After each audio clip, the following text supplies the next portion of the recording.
করেছি সমস্ত বেকার যুবকদের আমরা ৩,০০০ টাকা করে দেব। শুধু তাই নয়, তারা যাতে ভালো করে আগের জীবনে চলতে পারে, শুধু বাধা নয়, তাদের জন্য কর্মসংস্থান করে দেওয়া, ছোট ছোট ক্ষুদ্র শিল্প করে দেওয়া, তারও ব্যবস্থা করা হবে। ৫০,০০০ স্কুল আছে আমাদের এখানে, সেই স্কুলের মধ্যে টিচার তো নেই বললেই চলে। এই একটা টিচার ১ থেকে ৫ অবধি পড়ান, সমস্ত সাবজেক্ট পড়ান।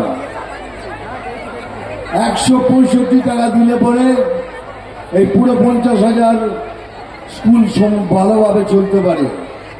সেই টাকা ওনার কাছে নেই, কিন্তু ক্লাবের জন্য ৪০০ কোটি টাকা, এর জন্য ৫০০ কোটি টাকা ওনার কাছে সব আছে। কিন্তু বাংলার বুকে পড়াশোনা করে আমাদের ছেলেমেয়েরা বড় হোক, এটা কেউ চায় না। তার একটাই কারণ, তারা একটা সমাজ ব্যবস্থাকে ভাঙতে হলে, তার কোমর ভাঙতে হলে দুটো জিনিস দরকার হয়। একটা হলো শিক্ষা, আর একটা হলো কার্যসংস্থা। ওই দুটোই উনি ভেঙে দিয়েছেন, যাতে আমাদের ভাই বোনরা সব না পড়াশোনা করা লোক থেকে যায়। আমি যত মিথ্যে বলবো সেগুলো যেন ওরা সত্য ভেবে না। কিন্তু সময় এসে গেছে এখন। তাই আমি বলছি, আদিবাসী স্কুলেও কোনো টিচার নেই, সেই সমস্ত স্কুলেও যাদের টিচার থাকে, ভালো করে আমার আদিবাসী ভাই বোনরা পড়াশোনা করতে পারে, তার ব্যবস্থাও করব। আর একটা বড় কথা যেটা আমি বলতে চাই, সেটা হলো, এটা ভালো করে শুনবেন, এটা শুধু ভোট করছে না, এরা অন্য চিন্তাধারায় বসে রয়েছে। সেই চিন্তাধারাটা কি সেটা আপনারা বোঝেন, আমরা সবাই বুঝি।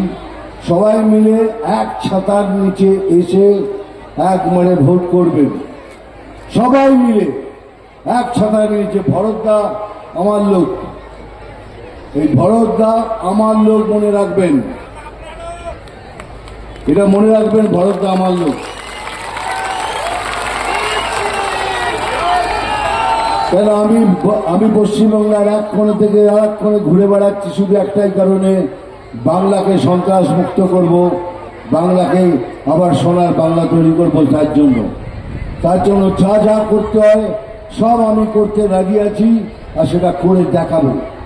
আপনাদের যা যা প্রতিজ্ঞা করে গেলাম সেগুলো করে দেখাবো, এটাই আমার কর্তব্য।